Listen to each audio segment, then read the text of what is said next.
नमस्कार। मध्य प्रदेश में आज क्या हुआ के साथ मैं हूं आपके साथ हितेश व्यास। मध्य प्रदेश की अभी तक की तमाम अहम खबरों को समेटकर इस बुलेटिन में आपके लिए हम लेकर आते हैं। बुलेटिन की शुरुआत करते हैं और 7 बजे की 7 बड़ी खबरें आपको दिखाएंगे कि आज किन किन खबरों पर हमारी नजर रहने वाली है। सबसे पहले बात करेंगे भोजशाला में शुक्रवार को नमाज और मंगलवार को पूजा होगी, चूंकि अब लगातार वहां पर सर्वे का काम चल रहा है। दूसरी खबर, एमपी सरकार के कर्ज पर तंज कसा गया है। तंज कसा है एमपी के कांग्रेस ने। एमपी में कांग्रेस को और कितने झटके लगेंगे इस पर भी बात करेंगे। एमपी कांग्रेस ने क्या कर्ज को लेकर कहा इस पर भी बात, और कितने झटके लगेंगे ये हम क्यों कह रहे हैं आपको डिटेल में आपको खबर बताएंगे। चौथी खबर, निगम की कार्रवाई एमएलए ने रुकवाई। कहां का ये मामला है डिटेल में इस बुलेटिन में आगे देखेंगे। देश का सबसे पुराना शिवलिंग और इसके लिए भी खुदाई चल रही है। कहां का यह मामला है डिटेल पे बात। छठी खबर, केजरीवाल गिरफ्तार, लेकिन सियासत मध्य प्रदेश में भी हो रही जोरदार। 7वीं खबर, डबल मर्डर केस में अब इनाम घोषित कर दिया गया है। डबल मर्डर जहां पर पिता पुत्र की हत्या कर दी गई थी, कौन इसमें आरोपी है, किसके खिलाफ इनाम घोषित हुआ, हर खबर पर विस्तार से होगी बात। तो 7 बजे की ये 7 प्रमुख खबरें रहने वाली हैं जिस पर हमारी नजर रहेगी। शुरुआत पहली खबर यानी धार से करते हैं। धार की भोजशाला में एएसआई सर्वे का आज दूसरा दिन रहा। 5 एक्सपर्ट्स के साथ 15 लोगों की टीम ने भोजशाला का सर्वे किया। एएसआई टीम कड़ी सुरक्षा व्यवस्था के बीच रवाना हुई। वहीं हिंदू फ्रंट फॉर जस्टिस के गोपाल शर्मा और आशीष गोयल ने कहा कि कोर्ट के आदेश और नियमों के तहत सर्वे किया जा रहा है। इस पर हमारी ये रिपोर्ट देखिए।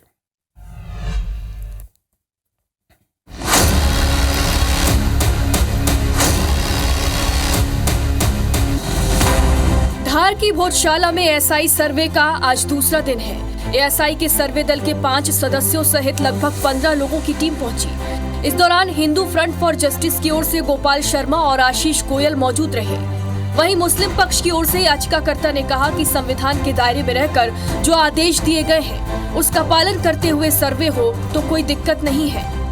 जैसे जो स्तंभ रखे गए बाद में लाकर 2004 22 जनवरी 2004 में वो स्तंभ अंदर रखे गए, उसकी समाज ने कड़ी आपत्ति भी दी, आवेदन ज्ञापन भी किए, उनको बाहर नहीं निकाला गया।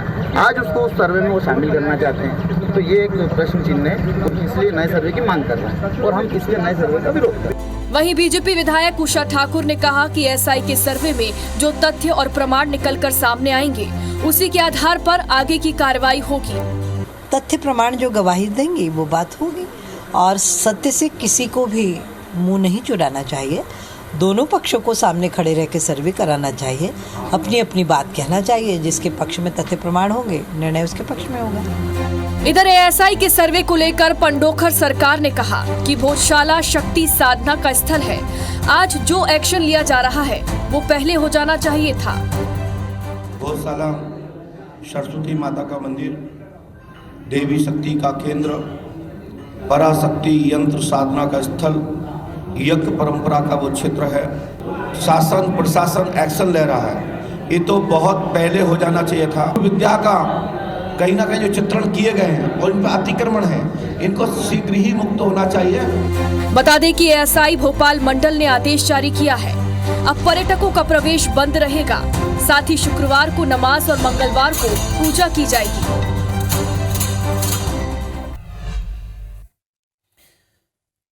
इधर लोकसभा चुनाव की आचार संहिता के बीच मध्य प्रदेश की मोहन सरकार एक बार फिर से कर्ज लेने जा रही है। इस बार सरकार 5,000 करोड़ का कर्ज ले रही है। आचार संहिता लगने के बाद सरकार की यह पहली उधारी है। इधर एमपी सरकार के कर्ज पर विपक्ष ने भी तंज कसा है। रिपोर्ट देखिए।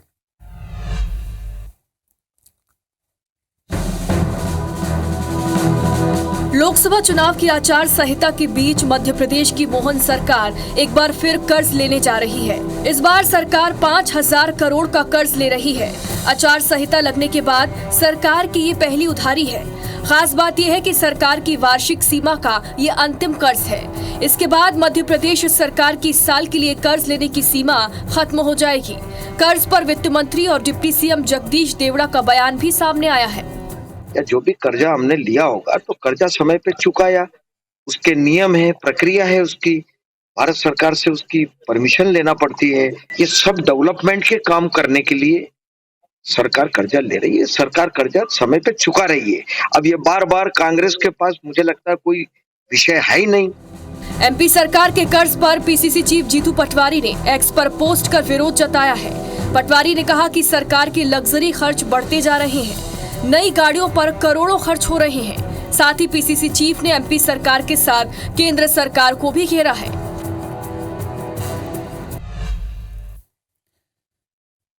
तो जबलपुर में रेलकर्मी राजकुमार विश्वकर्मा और उसके 8 साल के मासूम बेटे के दोहरे हत्याकांड के मामले में पुलिस ने फरार आरोपी पर इनाम घोषित कर दिया है। एसपी आदित्य प्रताप सिंह ने फरार आरोपी मुकुल सिंह पर 10,000 रुपए का इनाम घोषित किया है। बता दें कि 15 मार्च को नाबालिग बेटी के बॉयफ्रेंड ने साजिश के तहत बाप बेटे यानी पिता पुत्र की हत्या कर दी थी और वारदात को अंजाम देने के बाद फरार हो गए थे। दोनों के नए सीसीटीवी फुटेज भी सामने आए हैं। दोनों की तलाश में पुलिस की एक टीम महाराष्ट्र के पुणे भी पहुंची थी, लेकिन दोनों को वहां पर तलाशा नहीं जा सका। माना जा रहा है कि दोनों जो हैं वो पुणे से निकलकर किसी कहीं और निकल गए हैं। इधर एसपी का यह कहना है कि उम्मीद है कि दोनों को जल्द ही पकड़ लिया जाएगा। इस बीच खबरें यह भी हैं कि इन दोनों ने अपना मोबाइल फोन इस्तेमाल करना भी बंद कर दिया है, लेकिन कुछ फुटेजेस मिले हैं जिसके आधार पर अब पुलिस जल्दी ही इन तक पहुंचने का दावा कर रही है। इस बीच जो मुख्य आरोपी है यानी कि नाबालिग का बॉयफ्रेंड मुकुल, उसके खिलाफ 10,000 रुपए का इनाम घोषित कर दिया है। हत्याकांड का जो मामला है सिविल लाइन का, उसमें 10,000 रुपये का इनाम डिक्लेयर किया है। हमारी टीम्स लगातार काम कर रही हैं और अभी हमारी टीम्स स्टेट से बाहर भी ऑपरेट कर रही हैं और हमारा काम चल रहा है। जल्दी ही जो है आरोपियों को गिरफ्तार किया जाएगा। पन्ना जिले में आर्कियोलॉजिकल सर्वे ऑफ इंडिया की टीम एक प्राचीन शिव मंदिर के अवशेषों की खुदाई कर रही है। बता दें कि कुछ ऐसे मंदिर मिले हैं जो कि जमीन के भीतर दबे हुए हैं, जिनकी खुदाई एएसआई कर रहा है। दरअसल पन्ना जिले के नचना कुठारा गांव में स्थित चौमुखनाथ मंदिर परिसर में मौजूद टीलों की खुदाई में सबसे प्राचीन मंदिर के अवशेष और कुछ शिवलिंग मिले हैं, जिसके बाद कहा जा रहा है कि ये मंदिर मठ से निर्मित किए गए होंगे, जो पहली से 5वीं सदी के बीच में ये मंदिर बने हो सकते हैं। हालांकि भारतीय पुरातत्व सर्वेक्षण विभाग की टीम यहां खुदाई कर रही है, जिसमें और भी प्राचीन मंदिर और प्रतिमाएं मिलने की संभावना है। शुरुआती खुदाई में जो अवशेष मिले हैं उसकी तुलना गुप्तकालीन मंदिरों से की जा रही है। संभावना यह भी है कि भारत के सबसे पुराने शिव मंदिरों में से ये एक होगा। हालांकि सर्वे अभी भी जारी है और इसके बाद ही कुछ स्पष्ट हो पाएगा। चौथी 5वीं शताब्दी के पूर्व से जो वहाँ मंदिर हैं भी, तो उनके आसपास के टीलों में इसी कारण से ही एएसआई द्वारा खुदाई प्रारंभ की गई है। ये पूरी संभावना है कि वहाँ कुछ और मिले। हमसे सहयोग जिला प्रशासन से भी मांगा गया था, तो वो निरंतर हम लोग कर रहे हैं और हम लोग उनके टच में हैं। इधर मध्य प्रदेश में लगातार कांग्रेस नेताओं का बीजेपी में शामिल होने का सिलसिला जारी है। सिलसिला रुक नहीं रहा है। शनिवार को रतलाम में कांग्रेस के पूर्व विधायक मनोज चावला बीजेपी में शामिल हो गए। मनोज चावला के साथ प्रदेश कांग्रेस के पूर्व प्रवक्ता प्रमोद गुगलिया को भी सीएम डॉक्टर मोहन यादव ने बीजेपी की सदस्यता दिलाई है। चावला के बीजेपी में शामिल होने से नाराज कांग्रेस कार्यकर्ताओं ने उनके पोस्टर पर कालिख पोत कर विरोध जताया। वहीं नरसिंहपुर जिले की करेली में retired DIG Mahesh Chaudhary BJP में शामिल हो गए। इस दौरान पूर्व राज्य मंत्री जालम सिंह पटेल ने कांग्रेस पर निशाना साधते हुए कहा कि कांग्रेस की जो विचारधारा है उसके पीछे भ्रष्टाचार है।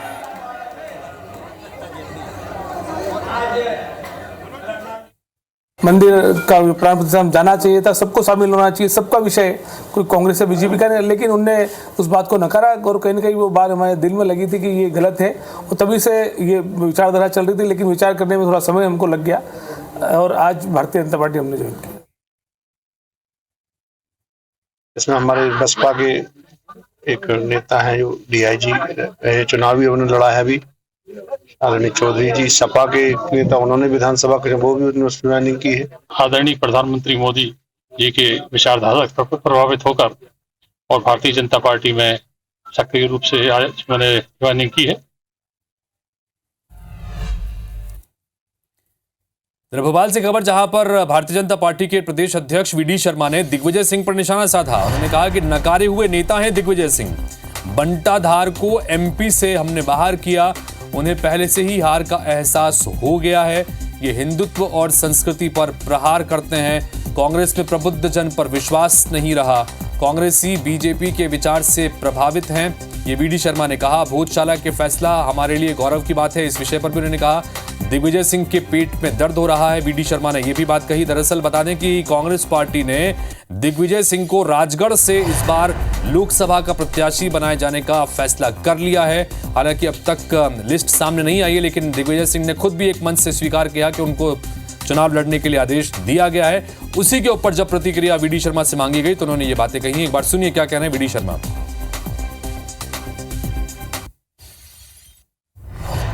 तो इसलिए दिग्विजय सिंह जी इस देश के नहीं, मध्य प्रदेश के, जिन्हें कहते हैं कि नकारे हुए नेता हैं, मिस्टर बंटाधार दिग्विजय सिंह।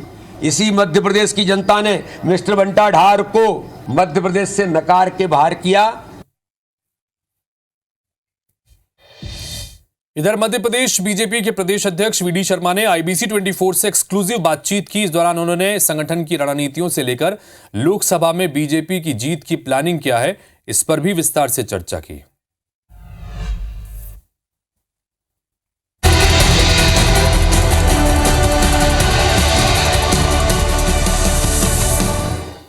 देश की सियासत में आप एक शब्द लगातार सुन रहे होंगे, डबल इंजन।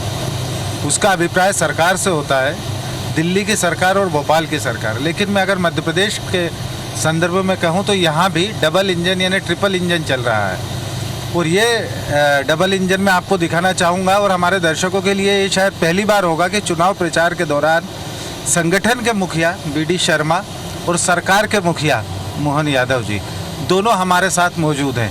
इस वक्त मंडला से बीजेपी उम्मीदवार का पर्चा दाखिल करवा कर लौट रहे हैं।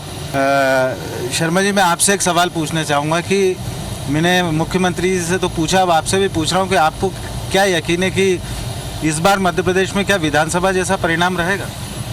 विधानसभा से और ज़्यादा बेहतर परिणाम होगा, क्योंकि इस बार हमारा टारगेट है 29 की 29 सीटें जीतना। छिंदवाड़ा भी हम इस बार अच्छे बहुमत के साथ जीतेंगे। चुनाव में हमारा जो टारगेट है, जो माननीय प्रधानमंत्री ने हमें 370 प्लस नए वोट हर बूथ पर बढ़ाना, और मध्य प्रदेश का संगठन इस काम में विधानसभा के चुनाव में बूथ में मजबूती के साथ लगा था, और हर बूथ पर 10% वोट बढ़ाने का हमारा टारगेट था, जो हम 8 तक पहुँचे। इस चुनाव में भी हर बूथ पर 370 प्लस और 58% जो वोट हमें मिला था लोकसभा में 19 में, उसको 68% तक ले जाना, ये हमारा टारगेट। तो इस बार टारगेट है ज़्यादा से ज़्यादा मतों से जीतना, हर बूथ पर चुनाव जीतना। और मुझे ऐसा लगता है कि प्रधानमंत्री जी के नेतृत्व में हम इस बार मध्य प्रदेश में बेहतर प्रयास, हमारे मुख्यमंत्री जी और पूरी हमारी टीम स्पिरिट के साथ हम चुनावी मैदान में उतरे। 29 की 29 सीटें जीतेंगे, हर बूथ पर चुनाव जीतेंगे। जो आप जिस बूथ मॉडल की बात कर रहे हैं, उसकी चर्चा देश के कई राज्यों में होती है कि किस तरीके से बिल्कुल साइलेंट तरीके से विधानसभा चुनाव के 1.5 साल पहले बूथ पर बीजेपी को धीरे धीरे इतनी मजबूत होती गई कि किसी को ये अंदाज़ा ही नहीं हुआ कि वो 160 प्लस पहुंच जाएंगे।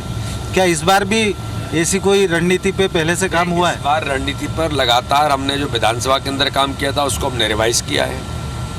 उसमें जो चीज़ें हमें अपडेट करनी थी वो अपडेट की हैं। और अभी बूथ विजय का अभियान 10 दिन, हर दिन 2 घंटे हर बूथ पर मैं भी गया हूँ, मुख्यमंत्री जी भी गए हैं, हमारे सभी लीडर्स गए हैं। तो प्रत्येक बूथ पर 10 प्रकार के कामों को लेकर के हम उतरे। बूथ विजय का हमारा अभियान है और आगामी आने वाले 6 अप्रैल भारतीय जनता पार्टी के स्थापना दिवस पर 370 प्लस नए मतदाताओं की सूची बनाकर हम प्रत्येक बूथ पर ऑनलाइन जुड़ करके उस दिन संकल्प लेंगे कि हर बूथ पर हम 370 वोट बढ़ाएंगे। ये भारतीय जनता पार्टी की चुनाव की रणनीति है। आपने नव मतदाता की बात की। आपकी पार्टी में आने वाले अब नए नेता भी बहुत ज़्यादा हैं। कल तक ही अगर वो आंकड़ा देखें तो 16,000 के आसपास था, जो सुबह बताया गया था पार्टी की तरफ से। और फिर ये भी कहा गया कि हम गिनीज बुक में नाम लिखवाने की ओर बढ़ रहे हैं। आपको ऐसा नहीं लगता कि इससे पार्टी के अंदर जो पुराने कार्यकर्ता हैं एक उनके बीच में और नए के बीच में एक आंतरिक संघर्ष की स्थिति बन सकती है? नहीं वत्सल जी, भारतीय जनता पार्टी का कार्यकर्ता, आपको जानकारी के मैं आज बताता हूँ कि भाजपा का कार्यकर्ता पॉलिटिकली अवेयर हो गया है अब, या मैं ये कहूँ वो केवल इमोशंस पर नहीं, वो अब राजनीति करना भी उसने सीख लिया है कि चुनाव जीतने के लिए, अपने दल की ताकत बढ़ाने के लिए हमें क्या करना और किस प्रकार का माइंड सेटअप बनाना। इसलिए जो लोग आ रहे हैं वो प्रधानमंत्री मोदी जी के नेतृत्व में, उन्हें लगता है कि देश के लिए कुछ करना है, समाज के लिए कुछ करना है, तो मोदी जी के नेतृत्व में ही कुछ किया जा सकता है। इसलिए कोई कन्फ्लिक्ट नहीं है किसी प्रकार का।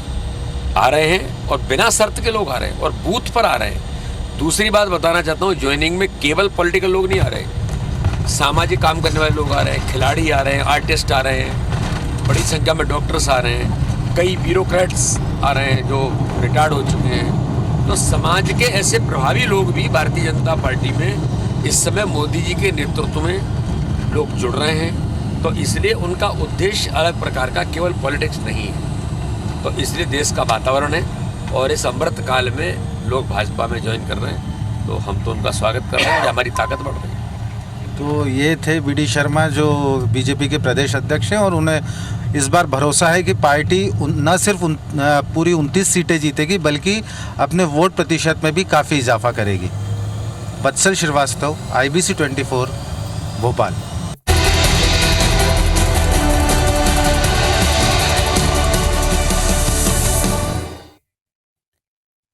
इंदौर में नगर निगम की कार्रवाई को भाजपा विधायक उषा ठाकुर ने आज रुकवा दिया। नगर निगम के अधिकारियों के मुताबिक एरोड्रम इलाके में मारवाड़ी अग्रवाल नगर में 30 से अधिक मकान अवैध रूप से बनाए गए थे, जिस पर नगर निगम की टीम कार्रवाई करने पहुंची थी। निगम ने कार्रवाई शुरू की थी, तभी भाजपा विधायक उषा ठाकुर मौके पर पहुंची और कार्रवाई रुकवा दी। इस दौरान उषा ठाकुर ने निगम अधिकारियों को कहा कि ऐसी क्या जल्दी थी कि छुट्टी के दिन निगम को कार्रवाई करनी पड़ रही है। उन्होंने पूरे मामले की शिकायत CM से करने की बात कही।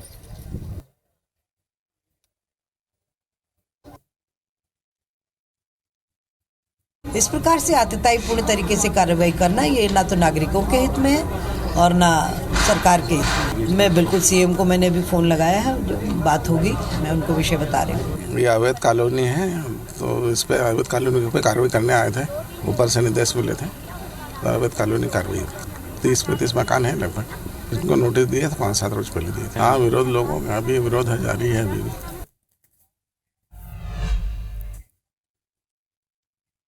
तो उज्जैन के महाकाल थाना क्षेत्र में संचालित हो रहे बूचड़ खानों पर नगर निगम और पुलिस की टीम ने संयुक्त कार्रवाई की है। ये बूचड़ खाने महाकाल मंदिर के आसपास संचालित हैं। दरअसल नगर निगम को सोशल मीडिया के जरिए महाकाल मंदिर के आसपास बूचड़ खाने संचालित होने की जानकारी मिली थी। सोशल मीडिया की पोस्ट को गंभीरता से लेते हुए कार्रवाई की गई। मामले में निगम आयुक्त ने बताया कि 4 जगहों पर छापा मारा गया है। इस दौरान 60-70 भैंसों के साथ 70 किलो अवैध मांस भी जब्त किया गया है।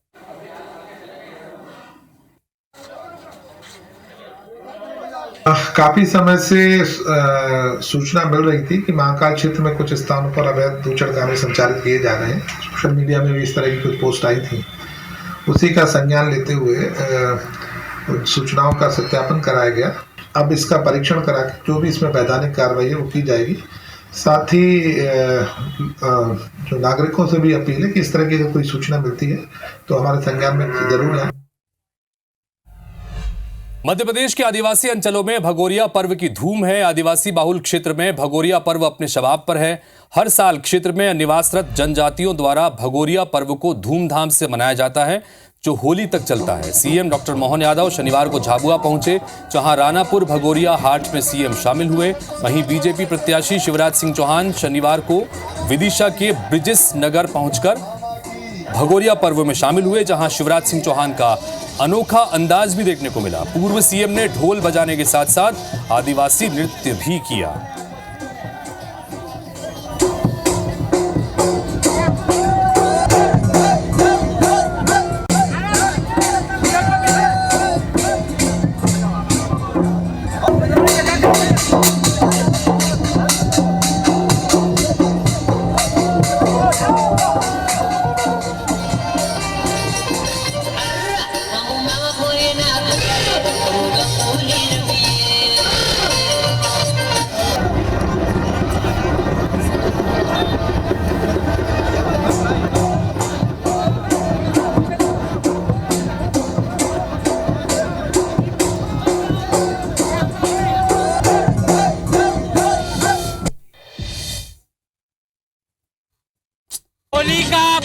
भगोरिया पर्व पर आज देख सकते हैं मध्य प्रदेश के पूर्व मुख्यमंत्री शिवराज सिंह चौहान को जो भगोरिया के रंग में नजर आ रहे हैं, बावा के संग भगोरिया के रंग इस कार्यक्रम में आज शामिल हो रहे हैं। और आप देख सकते हैं शिवराज सिंह चौहान जो गिरिजा संसदीय क्षेत्र में आज जनजाति भाइयों के साथ खड़े हुए। भाई साहब, कैसा लग रहा है ये संस्कृति? आनंद से सरोवर है, अपने भाई बहन भांजे भाइयों के बीच भगोरिया मना रहे हैं। क्या लगता है संस्कृति के बीच में आप इन लोगों के बीच में आए हैं? इन लोगों की संस्कृति आदिवासी सब अपने हैं और मैं सबका हूँ, उनके साथ ही त्योहार मनाना ये मेरे लिए जीवन का सौभाग्य और आनंद दोनों है। ये देखिए आप शिवराज सिंह चौहान को जो जनजाति वर्ग का जो प्रसिद्ध नृत्य है भगोरिया महोत्सव है उसमें शामिल हो रहे हैं। जो मांदल है वो बजा रहे हैं, जो आदिवासी ढोल है वो बजा रहे हैं और नृत्य करके आदिवासियों के साथ उनकी प्रसिद्ध त्योहार भगोरिया को मना रहे हैं। कैमरा पर्सन अजय मालवी के साथ विवेक पटिया, ABC 24, सीहोर। तो इसी के साथ फिलहाल इस बुलेटिन में इतना ही, लेकिन खबरें और अपडेट्स का सिलसिला आगे भी लगातार जारी रहेगा।